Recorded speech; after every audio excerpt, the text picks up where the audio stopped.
오늘 하나님께 주신 말씀은 마태복음 28장 1절부터 10절까지입니다. 제 성경 신약 52페이지입니다. 마태복음 28장 1절부터 10절까지입니다.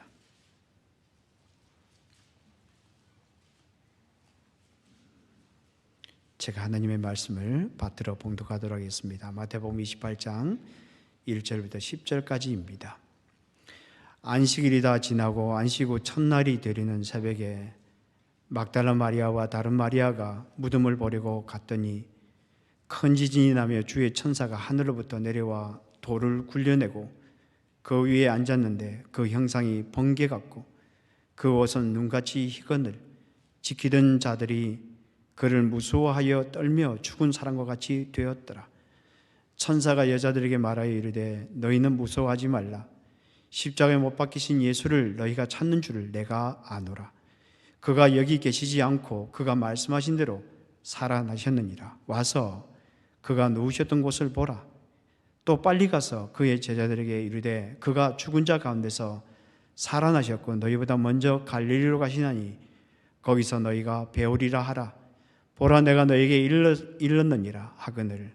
그 여자들이 무서움과 큰 기쁨으로 빨리 무덤을 떠나 제자들이 알리려고 다름질을 할세 예수께서 그들을 만나 이르시되 평안하냐 하시거늘 여자들이 나아가 그 발을 붙잡고 경배하니 이에 예수께서 이르시되 무서워하지 말라. 가서 내 형제들에게 갈릴리로 가라 하라. 거기서 나를 보리라 하시니라. 아멘. 지난주에 어린 왕자라는 책을 다시 읽게 되었습니다. 이 책은 여러분들이 우리가 잘 아는 것처럼 생텍쥐 베리라는 사람이 쓴 글인데 생각을 하게 하는 지혜가 풍성하게 담겨져 있어서 좋아하는 분들이 참 많은 것 같습니다. 그런데 이 책에 보면은 한 소년이 등장하고 있는데 어느 날 이 소년이 살고 있는 그 별에 씨앗이 하나 날아오게 됩니다. 그리고 그 씨앗이 피게 되는데 장미꽃이 피어서 자라게 되죠. 너무나 예뻤습니다. 근데 요구하는 것이 너무 많은 거예요. 햇빛을 가려달라, 그리고 바람을 막아달라, 이렇게 계속 이 소년을 그렇게 말을 하면서 힘들게 만들어버린 것입니다. 그래서 소년이 결국 지쳐서 이 장미라는 것은 이해할 수 없는 존재다, 그렇게 결론을 내리고 다른 별을 여행하게 됩니다. 그래서 이곳저곳을 여행하다가 지구에 도착하게 되었는데 그 지구에서 지혜로운 여우를 만나게 됩니다. 그리고 그에게서 사랑하는 법을 배우게 되죠. 그래서 다른 사람들과 관계를 맺는 법도 배우고요, 다른 사람을 의지하는 법도 배웁니다. 그러다가 헤어지게 될 그 날이 되었는데 그때 이 여우가 이 소년을 불러서 이렇게 말을 합니다. 떠나기 전에 장미꽃들에게 가서 좀 만나서 인사를 먼저 해라. 작별 인사를 먼저 해라. 그리고 나에게 와서 작별 인사를 하면 내가 너에게 비밀 하나를 알려줄게. 그래서 이 소년이 이 장미꽃들이 피어 있는 곳으로 갔습니다. 그리고 이렇게 이야기를 합니다. 그동안 참 고마웠어. 너희들은 모두 아름다워. 그렇지만 나의 장미꽃은 너희들 수백 송이의 장미꽃보다 더 소중해. 왜냐하면 내가 물을 주기도 했고, 그리고 나의 유리로 그 상자를 만들어 주기도 했고, 그리고 내가 만든 차양 아래에서 햇빛을 피하기도 했던 장미꽃이거든. 그러니까 그 장미꽃은 내 장미꽃이야. 그래서 너희들과 달라. 그러니까 장미꽃을 바라보는 이 소년의 마음이 달라진 거예요. 그리고 돌아왔는데 그때 여우가 이 소년에게 그렇게 말을 합니다. 이제 내가 너에게 비밀 하나를 알려줄게. 너무 단순한 거야. 너무 단순한 거야. 그것은 마음으로 봐야 정확하게 볼 수 있다는 거야. 왜냐하면 소중한 것은 눈에 보이지 않는 법이거든. 마음으로 봐야 정확하게 볼 수 있다는 거야. 왜냐하면 소중한 것은 눈에 보이지 않는 법이거든. 참 이상하죠. 우리가 똑같은 것을 보아도 어떤 사람의 눈에는 보이는데 어떤 사람의 눈에는 보이지 않아요. 참 이상하죠. 왜 그럴까요? 눈이 다른 겁니다. 어떤 눈이 다를까요? 마음의 눈이 다른 것입니다. 그래서 마음의 눈이 있으면 보이게 되고요. 마음의 눈이 없으면 보이지 않는 겁니다. 그래서 마음이 그렇게 중요한 것 같습니다. 오늘 우리가 마태복음 28장 1절부터 10절의 말씀을 우리가 함께 읽었는데 오늘 본문 제목을 제 성경에 보면은 다시 살아나시다 라고 되어 있습니다. 그러니까 예수님께서 다시 살아나셨다, 예수님께서 다시 부활하셨다라고 하는 것입니다. 이 예수님께서 다시 살아나신 이야기, 다시 부활하신 이야기가 현대를 살아가는 우리에게 주시고자 하는 교훈이 무엇일까요? 단적으로 표현하자면 그것은 천국입니다. 천국. 그것을 가리켜서 성경 전체는 하나님 나라라고 부르죠. 하나님 나라라고 부릅니다. 제가 사순절 동안 지내면서 사순절 동안 새벽 기도를 하면서 계속 반복했던 내용입니다. 성경은 하나님 나라에 대해 이야기를 해주고자 하는 겁니다. 우리가 성경을 다 읽고 나서 처음부터 끝까지 다 읽고 나서 남는 게 무엇이 되냐 한 단어가 딱 떠올라야 됩니다. 그것은 하나님 나라입니다. 그것을 가리켜서 이 마태는 이것을 천국이다 이렇게 부릅니다. 그러면 천국이 무엇일까요? 천국은 예수 그리스도가 천국입니다. 그래서 마태 복음서에는 특별히 그렇지만 예수님이 누구시고 그리고 예수님이 어떤 일을 하셨으며 그리고 예수님께서 어떤 삶을 사셨는지 지속적으로 말씀해 주고 있습니다. 이것이 왜 중요합니까? 예수님이 어떤 존재인가를 알면 내가 어떤 존재인가를 알게 되고 예수님께서 어떤 삶을 사셨는가 하는 것을 보게 되면 내가 어떤 삶을 살아야 되는지 그것이 보이게 되는 것입니다. 그러니까 예수님의 이야기는 곧 나의 이야기라는 겁니다. 그렇다면 오늘 부활 이야기는 곧 나의 부활 이야기라 된다라고 하는 것입니다. 그렇다면 오늘 본문을 통해서 우리에게 보여주는 이 천국의 그 무엇일까요? 천국은 믿음이라는 겁니다. 어떤 믿음이냐? 부활하신 예수 그리스도를 믿는 믿음입니다. 부활하신 예수 그리스도를 믿는 자들이 모이는 것이 천국이라는 거예요. 부활하신 예수 그리스도를 믿는 자들이 모이는 것이 교회라는 것입니다. 오늘 보면 1절과 2절에 보면 이렇게 되어 있습니다.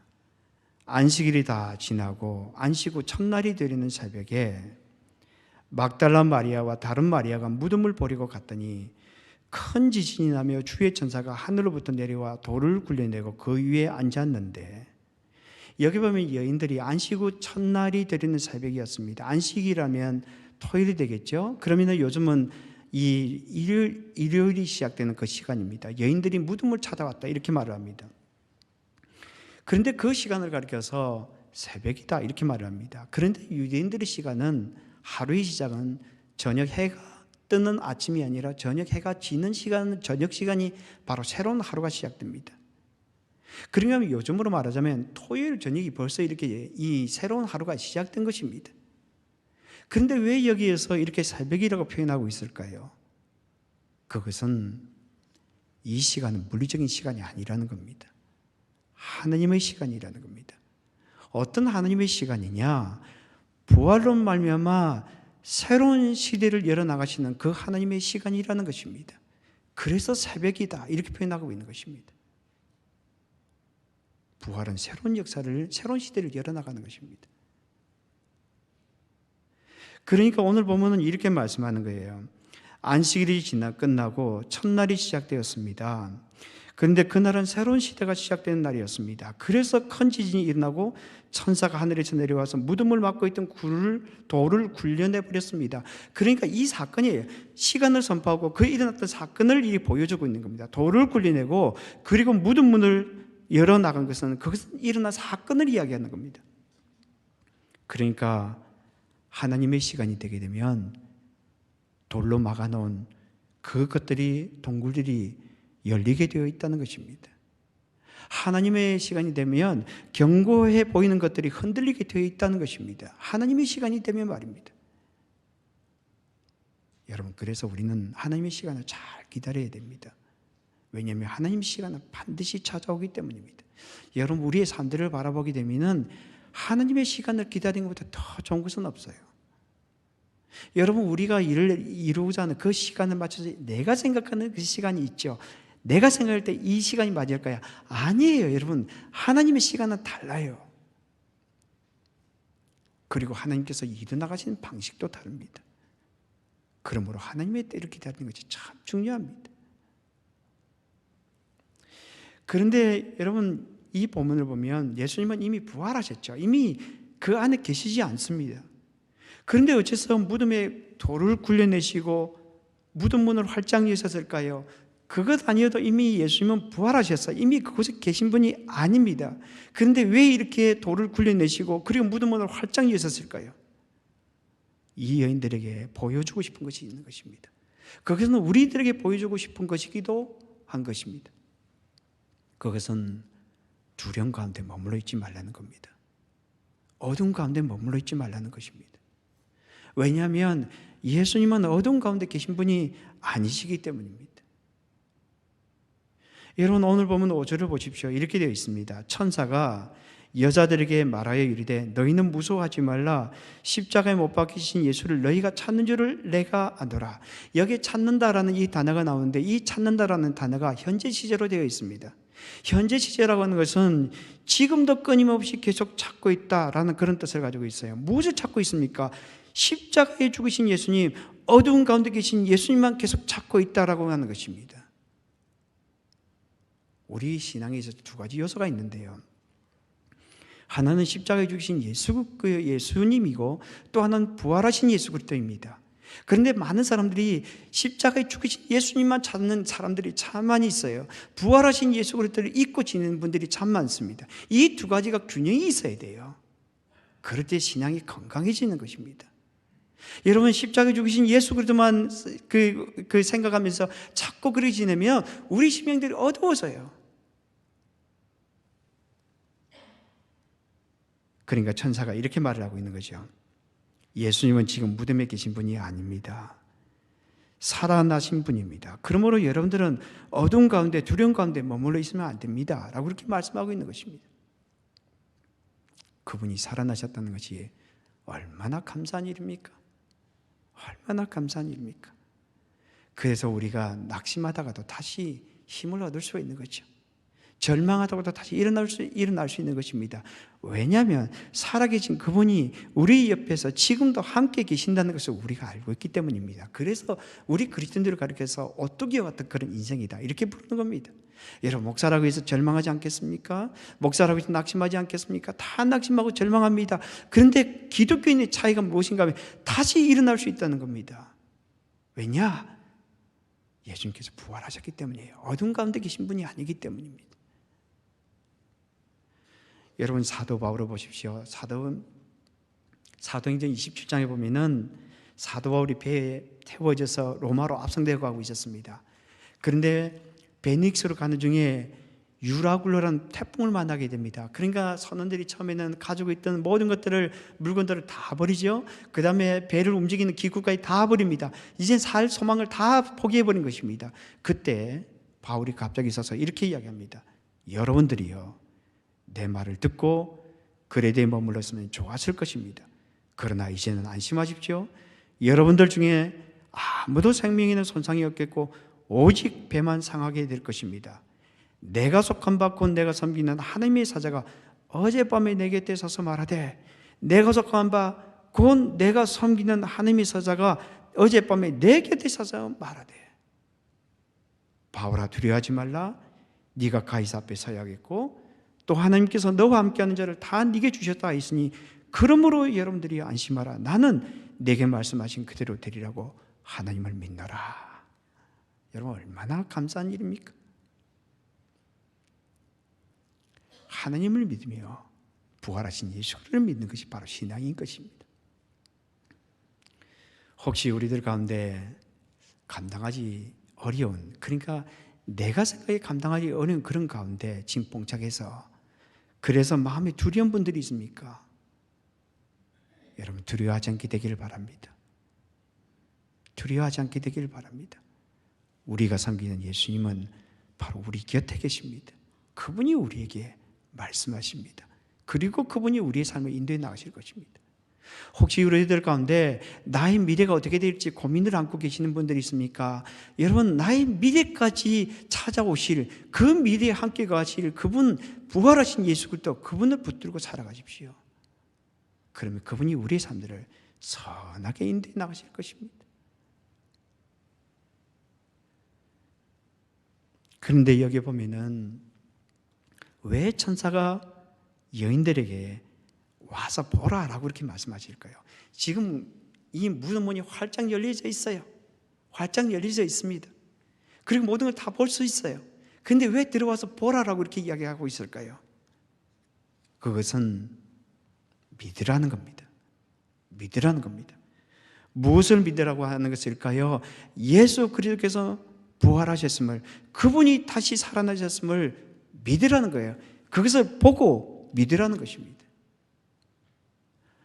오늘 본문 6절에 보면 이렇게 되어 있습니다. 그가 여기 계시지 않고 그가 말씀하시던 대로 살아나셨느니라. 와서 그가 누우셨던 것을 보라. 이 구절이 짧지만 굉장히 흥미로운 내용이 두 가지가 있습니다. 하나는 무엇인가 하면 예수님께서 부활하셨는데 성경대로 그가 말씀하신 대로 부활하셨다라고 하는 겁니다. 그가 말씀하는 대로 부활하셨다라고 하는 겁니다. 그가 말씀하신 대로 부활하셨다는 것은 그가 무엇을 말씀하셨습니까? 성부 하나님께서 말씀하신 대로 부활하셨다는 겁니다. 그러면 성부 하나님이 말씀하셨다는 것은 무엇입니까? 성경대로 그분이 부활하셨다는 겁니다. 그래서 사도 바울이 이 부분에서 이렇게 말을 합니다. 고린도전서 15장에 보면 내가 받은 것을 먼저 너에게 전하였느니 이는 성경대로 그리스도께서 우리를 죄를 위하여 죽으시고 성경대로 삶만에 다시 살아나서 예수 그리스도의 부활을 믿어야 될 근거가 어디 있습니까? 성경입니다, 여러분. 성경을 부지런히 살펴보다 보면 예수 그리스도의 부활을 믿지 않을 수가 없습니다, 여러분. 왜냐하면 성자 하나님께서 그렇게 말씀하셨고 성부 하나님께서 그렇게 말씀하셨고 그것을 담아서 우리에게 성경을 우리에게 허락해 주셨기 때문입니다. 여러분, 혹시 예수 그리스도의 부활이 믿겨지지 않는 분들이 있습니까? 저는 여러분들을 설득할 수 없습니다. 그러나 한 가지 권고드릴 수 있는 것은 성경을 손에 드십시오. 그리고 살펴보십시오. 그래서 성경이 무엇이라고 하는 것을 살펴보십시오. 그리고 믿는 자가 되십시오.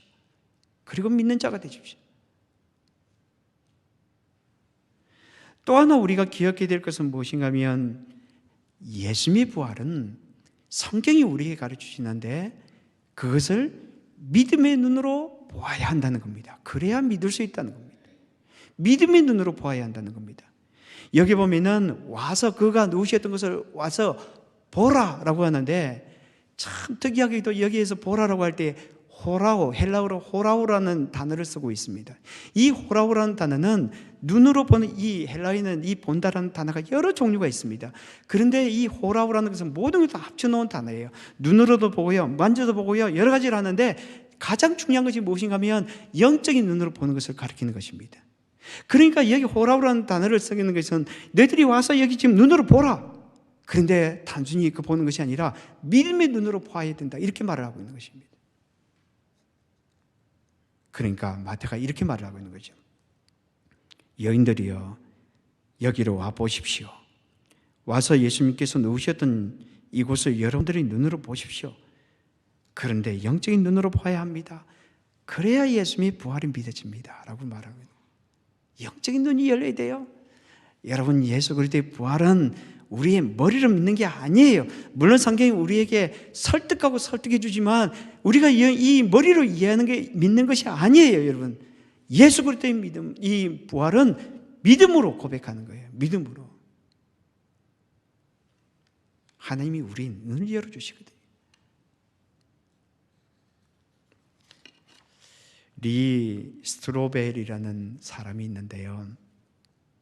이분의 아마 아시는 분들이 있을 거예요. 이분이 쓰신 책이 참 많이 있는데 그 중에 역사적인 예수, 또 부활은 있는가라는 여러 가지 책들을 쓰시는 분인데 이분은 시카고 트리뷴 신문사에서 그 특별히 법률 쪽 책임자로 일을 했던 사람이었고 이분은 평생 무신론자로도 살아갔던 사람입니다. 그런데 어느 날 이분이 아내가 교회를 다니기 시작했다, 예수를 믿기 시작했다는 이야기를 듣게 됩니다. 그러면서 아내의 삶이 막 변화되는 것을 보이거든요. 아내의 삶이 변화된 것이 보이거든요. 너무 궁금했습니다. 그러다가 어느 날 이 아내가 자기에게 교회를 한번 가자고 그러더랍니다. 그래서 같이 교회를 갔대요. 왜냐하면 아내의 삶이 도대체 어떻게 변화되었는지 그것을 알고 싶었던 것이 첫째 이유였고요. 또 하나는 혹시 사이비 종교에 빠진 것이 아닌가 염려가 되어서 찾아간 거예요. 근데 그날 찾아갔을 때 빌 하이빌스 목사님께서 설교를 하셨는데 그날 설교 제목이 기독교의 기초라는 것이었습니다. 그 설교를 들으면서 그의 마음속에 어떤 생각이 들었는가 하면 내가 그동안 기독교를 너무 잘못 알아왔구나, 그것을 깨닫게 된 것입니다. 그래서 도대체 정말 예수 그리스도께서 부활하시니 그걸 알고 싶어서 성경을 손에 들었습니다. 그래서 연구하기 시작했어요. 1년 9개월 동안 모든 자료를 다 모았습니다. 이 법률 쪽에 일하는 사람이니까 또 오죽하게 이 자료를 잘 모으겠습니까? 자료만 모았을 뿐만 아니라 여러 사람들을 만나서 인터뷰까지 했습니다. 그래서 예수 그리스도의 부활에 대해 인터뷰를 하고서 1년 9개월 후에 그 자료들 모두 앞에 놓고서는 고민을 하게 되었습니다. 이 많은 자료들을 놓고 내가 이제 결단을 낼 때가 되었구나라는 것을 느끼게 된 것입니다. 어느 주일날 아침이었어요. 그때 머릿속에 딱 떠오르는 생각이 요한복음 1장 12절이었다고 합니다. 영접하는 자, 곧 그 이름을 믿는 자들에게는 하나님의 자녀가 되는 권세를 주셨으니, 그 말씀이 딱 떠오르더랍니다. 그래서 그 자리에서 무릎을 꿇었대요. 그리고 예수 그리스도께서 부활하셨음을 믿고, 그리고 그분을 주님으로 고백한다, 그렇게 고백했대요. 그리고 나서 아내를 찾아갔답니다. 그리고 이렇게 이야기했대요. 내가 예수 그리스도를 믿게 되었다. 부활하신 예수 그리스도를 주님으로 영접했다. 그렇게 이야기를 하니까 아내가 그때 막 울면서 이렇게 이야기를 했다고 합니다. 여보, 난 정말 막막했어요. 내가 처음 그리스도인이 됐을 때 교회에서 만난 여자들에게 이렇게 이야기를 했어요. 제 남편은 가망이 없을 것 같아요. 제 남편은 시카고 트리뷴주의 법률적인 편집자인데 아주 완고하고 냉정한 사람이거든요. 절대로 예수 그리스도께 무릎을 꿇지 않을 거예요. 그러니까 그때 함께 있던 여자분이 한 분이 이분의 어깨를 꼭 껴안으면서 그렇게 이야기를 했다고 합니다. 소망이 없는 사람은 없어요. 희망이 없는 사람은 없어요. 그러면서 에스겔서 36장 26절의 말씀을 가지고 그에게 보여줬대요. 내가 너에게 새로운 마음을 주고 너희 안에 새로운 영을 줄 것이다. 내가 너희 육신으로부터 돌과 같이 굳은 마음을 없애고 너에게 살처럼 부드러운 마음을 줄 것이다. 새로운 영을 주게 될 것이다. 이렇게 말씀하십니다. 그 약속을 붙들고 기도를 하기 시작했대요.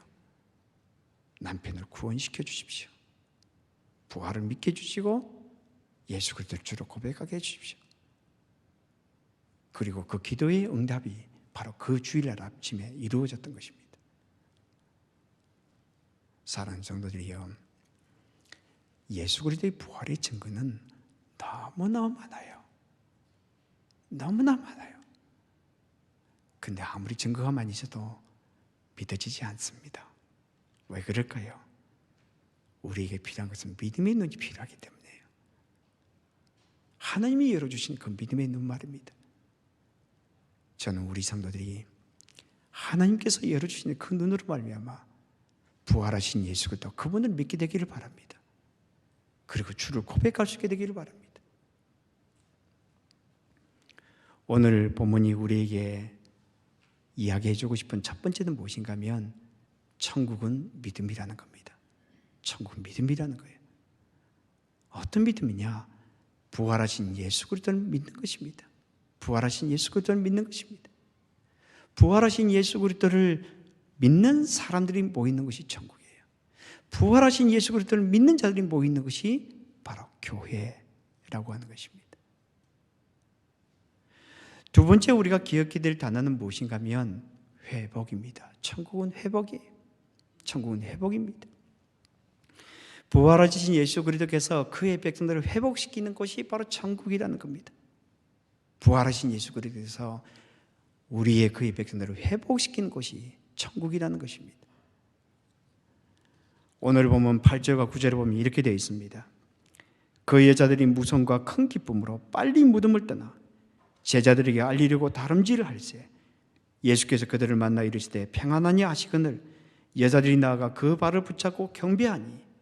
여기 보면 반복되는 단어가 하나 있습니다. 그것은 알리려고 달려갔다라고 하는 것입니다. 원래 이 성경에 보면은 알리려고 달려갈 때 예수님을 만났다라는 그 표현이 들어있어요. 그런데 이것이 왜 없는지 모르겠습니다. 알리려고 달려갔다는 것을 이야기를 하고 있습니다. 그런데 이 알린다라고 말하는 것은 귀와 뺨이 연결되어 있다, 이런 뜻을 가지고 있어요. 그러니까 여러분 자세하게 들으려면 어떻게 됩니까? 뺨을 갖다 댑니다. 어디에다 보니까 그 사람의 귀에 갖다 대는 것입니다. 그러니까 비밀스럽게 서로 연결되어서 소식을 전한다라는 그런 뜻을 가지고 있어요.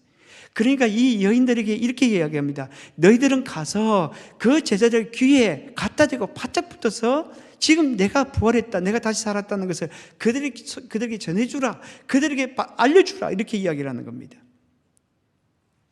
그러니까 오늘 보면 이렇게 말하고 있는 거죠. 그 여자들이 무섭기도 하고 기쁘기도 했습니다. 그래서 그들은 제자들에게 이 은밀한 소식을 전하기를 원했습니다.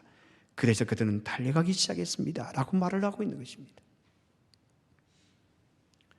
여러분, 누구에게 이 부활의 소식을 전하고 싶으십니까? 우리의 머릿속에 좀 떠오르는 분이 누구입니까? 그분이 예수 믿는 사람일 수도 있고 예수 믿지 않는 사람일 수도 있어요. 상관없습니다. 누군가 격려가 필요한 분이 있습니까?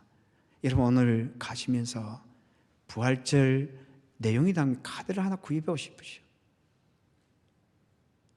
여러분, 오늘 너무 바쁘면 내일이라도 그 카드를 하나 사보십시오. 그리고 거기에다가 여러분들 마음에 담아주시는 그 메시지를 한번 적어보십시오. 그리고 그것을 보내보십시오. 그 사람에게 꼭 필요한 소식이 담겨지게 될 것이라 믿습니다. 제가 요즘 카드를 써보니까 참 느끼는 게 많아요. 느끼는 게 많습니다. 여러분, 카톡도 좋아요. 카톡도 참 좋습니다. 그리고 이메일도 좋아요. 근데 여러분, 손으로 쓰는 것과는 비교가 안 됩니다. 여러분, 한번 써보세요. 그리고 부활에 대한 소식을 한번 알려줘 보세요. 어쩌면 어떤 사람이 기다리고 있는지도 모릅니다. 그런데 여기 보면 왜 예수님께서 갈릴리로 먼저 가시겠다 그렇게 말씀하실까요? 두 번이나 반복되고 있습니다. 7절에 보면 너희보다 먼저 갈릴리로 가시나니, 10절에 보면 갈릴리로 가라 하라, 거기서 나를 보리라, 이렇게 말씀하고 있습니다. 근데 왜 이렇게 갈릴리로 가라고 말씀하실까요?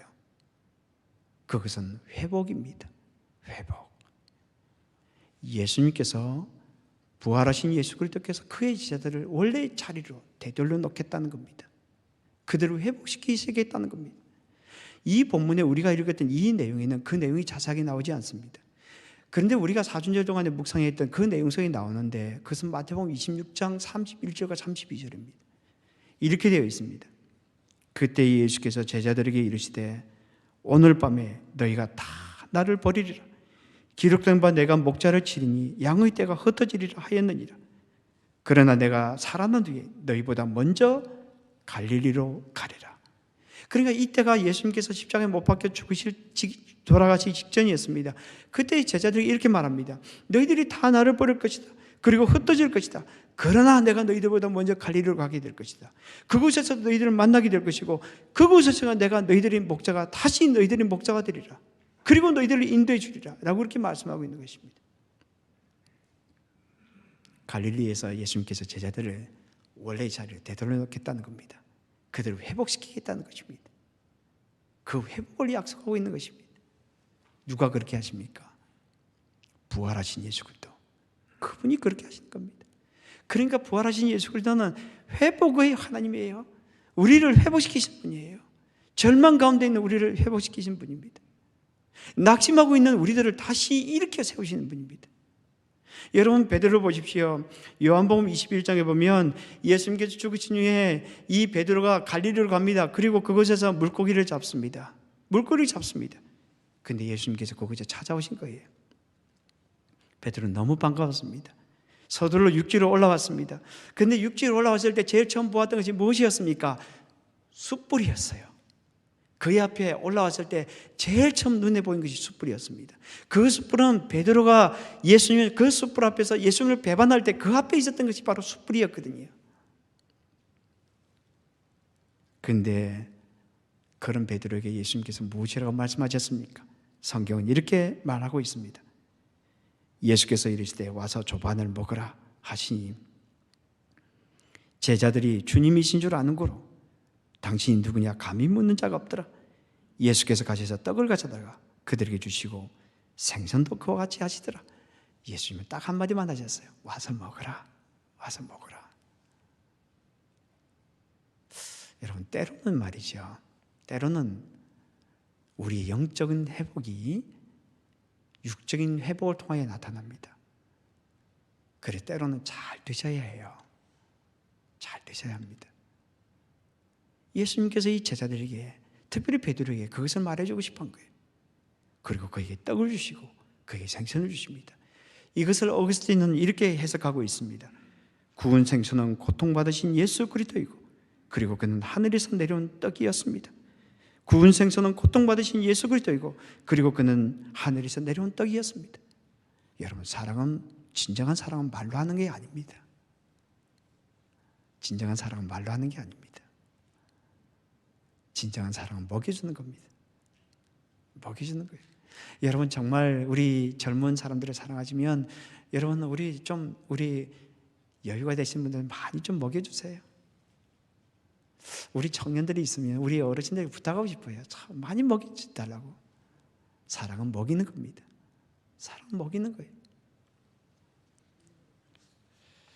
오늘 저는 부활주일을 보내면서 이 마태복음의 내용을 마무리하려고 합니다. 그동안 사순절을 보내면서 40일 동안 마태복음의 말씀을 집중적으로 다루었습니다. 그러면서 참여해 주신 많은 분들이 함께 참여해서 이 사순절을 보내면서 마태복음 말씀 묵상하면서 우리가 함께 참여한 것을 얼마나 감사한지 모릅니다. 이 마태복음 우리에게 무엇을 말해주고 하는 것입니까? 그것은 천국입니다. 천국.